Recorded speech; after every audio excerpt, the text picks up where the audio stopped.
자, 그 다음에 신용장 관련 용어 정리 계속해서 보겠습니다. 서류라고 하는 거. 신용장은 서류 거래 원칙이니까 서류 관련된 내용들을 굉장히 꼼꼼하게 기재를 하고 있는데요. 신용장 거래를 위해서 필요한 문서 등을 말하는데 신용장에서 요구하는 서류들에는 대충 이런 것들이 있다라고 보시면 됩니다. 신용장 조건으로 거는 서류들의 구체적인 예시다. 이거 말고 다른 것들도 더 있을 수 있어요. 그런데 대부분의 경우 이런 것들 요구한다. 자, 상업송장. 우리 상업송장은 거래 명세서라고 했습니다. 네. 기본적인 계약 관계를 나타내는 명세서 이런 것들 요구하고요. 그 다음에 어쩌면 이 부분이 제일 중요한 부분일 수 있어요. 운송서류. 운송서류를 통해서 매수인이 운송인한테 물품을 나중에 수령할 수 있게 되고요. 운송서류 없이는 물품을 수령할 수 없게 되는 경우가 많으니까 운송서류가 가장 중요한 어떤 신용장상의 요구 서류다. 이렇게 보시면 되겠습니다. 그 다음에 관련돼서 보험부보해라. 보험부보하고 나서 보험서류 가져와라. 포장명세서 상업송장하고 같이 발행되는 서류라고 보시면 되고요. 우리 뒷부분에서 이런 서류들에 대해서는 조금 하나씩 뜯어볼 기회가 있을 겁니다. 그 다음에 상업송장의 종류로 영사송장, 세관송장 이런 것들이 있습니다. 일단은 지금은 상업송장과 관련된 송장의 종류다. 영사송장, 세관송장 이런 것들이 있다. 이 정도만 봐두시면 되고요. 중량증명서, 품질증명서, 각종 증명서가 있을 수 있어요. 관련된 물품, 너희들이 거래하는 물품과 관련된 그 물품의 무게라든가 또는 품질이라든가 이런 부분을 제3자에게 검사를 받고 증명서를 발급받아와라 이렇게 요구할 수 있고요. 원산지 증명서, 예, 원산지가 어딘지 이 물품에 그걸 증명하는 서류. 요새 FTA 때문에 굉장히 서류 중요한 서류로 지금 떠오르고 있는 원산지 증명서 이런 것들 서류들을 요구할 수 있다. 자, 그 다음에 결제라는 용어가 나오는데요. 언어라는 단어를 씁니다. 조금 특이한데요.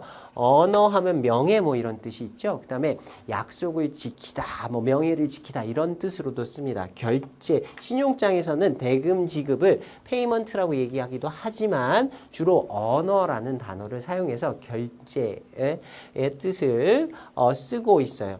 신용장상에서 은행이 대금 지급하겠다는 약속을 했잖아요. 그 약속을 지킨다라는 의미에서 언어라는 단어를 쓴다. 자, 앞으로는 그냥 언어가 나오면 결제라고 생각하시면 됩니다. 특히 은행이 대금 지급하는 것을 결제, 언어라고 불러요. 결제의 의미는 조금 내용을 좀 살펴보셔야 됩니다. 이게 사실은 UCP 600에 나오는 정의 부분에 나오는 부분인데 여러분이 그 2조의 원문을 보실 필요는 없지만 지금 결제라는 부분은 좀 이해를 해 두셔야 돼요. 결제는 크게 사실은 세 가지를 얘기합니다. 다 대금 지급한다라는 의미, 신용장에서의 결제라는 의미는 세 가지를 말한다. 자, 첫 번째, 신용장의 이용 방법이라고도 얘기하는데요. 신용장의 만기를 결정하는 방법이 세 가지가 있습니다. 첫 번째는 일람지급. 그 서류를 가지고 오면 일람지급, 서류를 눈앞에 들이대면 그때 지급하겠다라고 약속하는 방식이 있어요. 이런 경우, 이런 식으로 일람지급 방식으로 자, 사이트 페이먼트라고 합니다. 요거 옆에다가 영어로도 같이 병기를 좀 해두세요. 영어 문제 이렇게 나옵니다. 자, 사이트 페이먼트, 서류를 눈앞에다 갖다 대면 그때 지급하겠다. 우리 환어음에서도 일람 지급 방식이라고 얘기하면서 사이트 페이먼트라고 얘기했었습니다.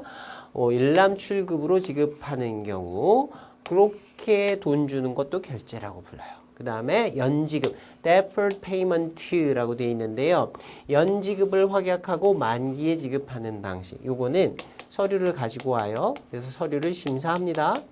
그 심사 결과 일치한다라고 판단되면 이때 돈을 주는 게 아니에요. 일람지급 방식에서는 일치하면 이때 대금을 지급하겠지만 연지급 방식, 전 앞으로 DP 이렇게 줄여서 쓸게요. Deferred Payment. Defer는 연기하다 이런 뜻이라 그랬어요. 대금 지급을 연기하다. 그래서 우리말로 연지급이라고 하는데 일치하는 때에 연지급의 약정서를 은행이 매도인에게 써줍니다. 연지급의 약정서 내용은 뭐냐면 몇 월 며칠에 만기에 얼마의 대금을 내가 지급하겠다고 약속해 주는 거예요. 그 다음에 그 그 만기의 연지급의 약정서를 가지고 가면 그때 대금을 지급해 주는 겁니다. 돈은 조금 나중에 받는 거예요. 근데 일반적으로 매도인이 나중에 돈 주겠다 하는 거하고는 본질적으로 큰 차이가 있죠. 이건 은행에서 돈 주겠다고 약정서까지 써준 건데 은행이 말 바꾸진 않을 거예요. 망하지 않는 이상. 그러니까 나중에 돈 받을 수 있다는 확약이 있는 거다. 이렇게 이해하시면 되겠습니다. 자, 그 다음에 세 번째는 인수 방식이 있어요. acceptance는 우리 환어음에서 봤던 그 인수를 얘기하는 겁니다. 이것도 역시 마찬가지로 심사를 했는데 서류가 일치한다라고 판단하면 그때 환어음을 인수해 줍니다. 환어음을 인수한 후에 그 다음에 만기에 대금을 지급해 주는 거예요. 그래서 연지급이랑 인수는 똑같은 방식이다라고 보시면 되고요. 그 연지급, 나중에 돈 주겠다라고 확약을 하는 그 약속을 하는 과정에서 연지급의 경우에는 연지급의 약정서를 써주고 나중에 대금 지급한다.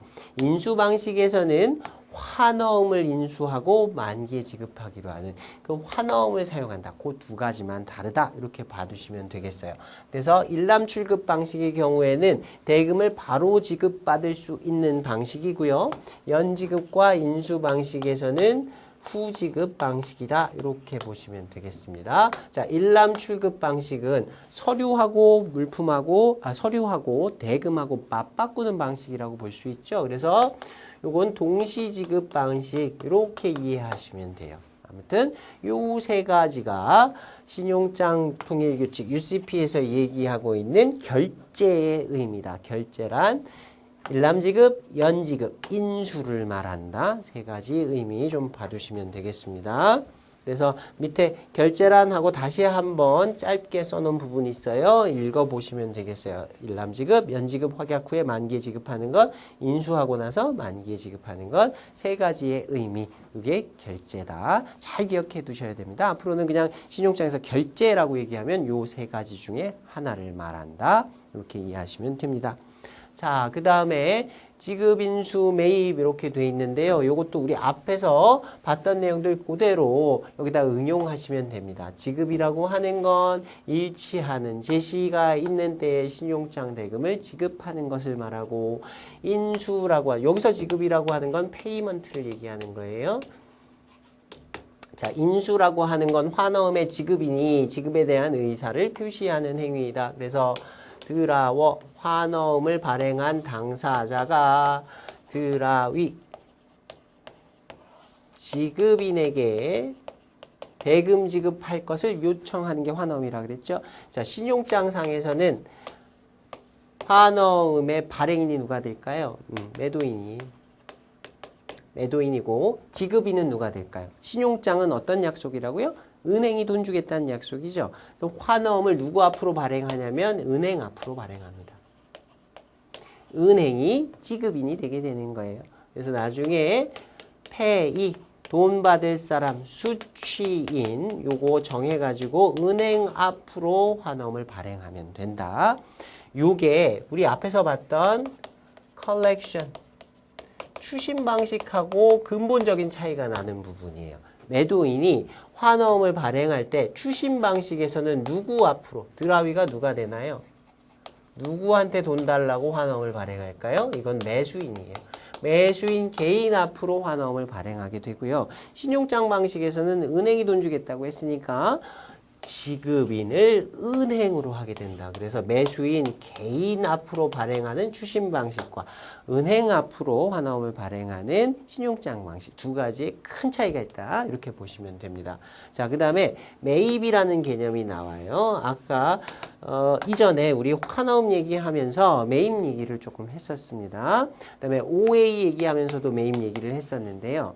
자, 연지급 방식이라고 봅시다. 자, 환어음을 이렇게 발행했는데 만기가 예를 들어서 3개월 후에요. 이 이후에 은행이 대금을 지급하겠다는 약속이 있어요. 그러니까 그 약속을 다른 사람한테 팔 수 있습니다. 그런 업무를 또 은행에서 해줘요. 이 지급인이 되는 건 신용장을 개설하는 개설은행이 되는데요. 조금 이따가 요 내용들 좀 살펴볼 거예요. 개설은행이 돈 주겠다는 약속이 있으니 나중에 예를 들어 3개월 후에 돈을 받아야 되는데 매도인은 지금 돈이 필요해요. 그래서 이 환어음상에 돈 받을 권리, 수취인이 되는 자격을 은행에다 팝니다. 이 개설은행이 아닌 다른 제3의 은행에다가. 그럼 그 은행이 그걸 사줘요. 환어음을 사주면서 자신이 수취인이 되는 거예요. 그리고 미리 돈을 줍니다. 대금을 선지급해 주고요. 이런 과정을 우리가 매입이라고 부릅니다. 내고. 환어음을 사주는 거죠. 매도인이 발행한 환어음, 누구 앞으로 발행된? 은행 앞으로 발행된 환어음을 제3의 은행이 사주는 거예요. 선지급해주고 선지급할 때 예를 들어 3개월 있다가 $100를 받기로 했다라고 하면 뭐 한 95불만 미리 주는 거죠. 3개월 동안 기다렸다가 은행으로부터 그 개설은행으로부터 이 매입은행, 매입한 은행을 매입은행이라고 부르거든요. 이 매입은행이 나중에 돈을 받게 되는 이러한 과정들이 있어요. 그래서 매입이다 라고 하는 부분이 나오면 처음에 개설은행이 돈 주겠다는 약속, 거기 그 약속하에서 돈 받을 권리를 제3의 은행에다가 파는 것, 이걸 매입이다. 이렇게 이해하시면 되겠습니다. 뭐 클린 레고라고 나오는 부분은 그냥 한번 읽고 넘어가시면 문제 없을 부분이고요. 지금 조금 헷갈리셔도 관계없어요. 우리 뒷부분에서 요거 계속해서 반복하면서 숙지될 때까지 계속 반복할 겁니다. 계속해서 다음 내용 볼게요. 일치하는 제시. 여기다가 영어로 하나 써둘게요. complying presentation. 일치하는 제시다. comply 하면 따르다, 순응하다 이런 뜻이 있죠. 일치하는 제시. 신용장상에 요구하는 조건에 그대로 들어맞는 제시다. 이런 뜻입니다. 자, 서류가 신용장의 조건과 UCP와 국제표준은행 관행에 저촉되지 않게 제시되는 경우 이를 일치하는 제시라 한다. 자, 일치하는지의 여부를 판단할 때 보는 것들이 세 가지가 있습니다. 하나는 신용장 조건이에요. 은행이 신용장을 개설할 때 이런 서류를 갖고 와라. 신용장 자체에 기재되어 있는 조건이 있어요. 그 조건에 맞아야 되고요. 그 다음에 UCP라고 하는 거, 신용장 통일 규칙으로 제정해 놓은 국제 규칙이 있다고 했습니다. 그 국제 규칙에 또한 일치해야 하고요. 그 다음에 국제표준은행 관해에 아까 우리 ISBP라고 봤는데 사실은 그 ISBP 문서만을 얘기하는 건 아니고요. 이건 실체적인 관행, 전체적인 국제적으로 실질적으로 표준으로 사용되는 그런 관행 전체를 얘기하는 거긴 합니다만 아무튼 요 세 개는 눈여겨 좀 봐두셔야 돼요. 일치하는 제시의 정의가 UCP상에 나와 있는데 그 내용입니다. 이게 신용장 조건과 UCP와 그 다음에 국제표준은행 관행의 일치, 저촉되지 않는다. 서로 부딪히는 부분이 없다. 그래서 그냥 일치하는 경우 이를 일치하는 제시라 한다. 일치하는 제시가 있어야 신용장상에 대금을 지급하게 되는 것이고요. 자, 그 다음에 확인이라고 나오는데요. 이건 나중에 우리가 확인은행이라는 걸 하나 볼 겁니다. 그때 다시 한번 설명하도록 하고요. 지금은 그냥 넘어가셔도 될 것 같습니다.